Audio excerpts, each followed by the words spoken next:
سلام هیله ده چې ښه ګران ماشومانو، زه تاسو ته یو بله ساینسي معلومات مې تاسو ته راټول کړي دي. باران څرنګه کیږي؟ باران چې ده د لمر چې ځلیږي دا تف چې ده په دې سیندونو، بحرونو، سمندرونو باندې دا تف راغشي. بیا چې دا اوبه ګرمې شي نو دا تف یې پاس لاړ شي. بیا د پاس تف لاړ شي نو هغه تر سړې هوا پورې شي. بیا دا تف په باران چې د ورېځې په شکل هغه شي بدل شي. نو بیا دا ورېځه چې راوخیږي شمال بل ځای ته وړي دا ورېځه چې درنه شي نو بېرته د اوبو په شکل ځمکې ته راځي. او بل دا چې دا طوفان څه رقم رامنځته کېږي.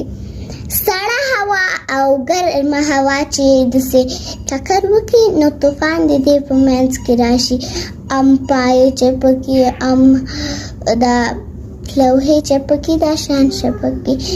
نو او بل دا چې دا یو ځای دی چې بیخي پکې یو صحرا ده چې بیخي پکې باران نه کېږي. په سلهاو په زرګاو کالو پکې باران چې نه دی. کوم ځای دی؟ اتاکاما چې د امریکا سره یو نږدې هېواد دی.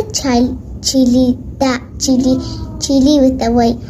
هغې هېواد کې هغه یوه اوږده ډېره غټه دښته ده. نو په هغې کې اتاکاما هغې ته وایي بیخي پکې باران نه کېږي. ولې پکې نه کېږي؟ ځکه هلته چې دی هغه اتاکاما په هغه کې ډېر غرونه دي. نو دا ورېځو مخه غرونه نیسي، نو ځکه پکې باران نه کېږي. نو خدای په امان.